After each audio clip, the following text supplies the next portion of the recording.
అలాంటి కలియుగ దేవుడు వెంకటేశ్వర స్వామికి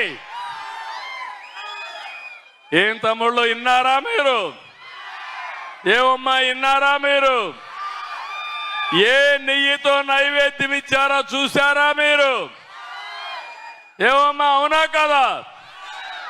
కెమికల్స్ తో తయారు చేసిన నెయ్యి 20 కోట్ల లడ్డూలు తయారు చేసి దేవుడికి నైవేద్యం ఇచ్చారంటే దేవుడు క్షమించాలా అని మిమ్మల్ని అడుగుతున్నా. ఇది న్యాయమా అని మిమ్మల్ని అడుగుతున్నా. ఇంత అన్యాయం చేసి ఎలాంటి సంబంధం లేని హెరిటేజ్ పైన నెపం వేసి ఆ రోజు కూడా వేసాడు. మీకు జ్ఞాపకం ఉందో లేదో? బాబాయిని చంపేసి మరుసటి రోజు పేపర్లో నారాసుర రక్త చరిత్రని నా చేతిలో కత్తి పెట్టాడు. ఎవరో జ్ఞాపకం ఉందా లేదా?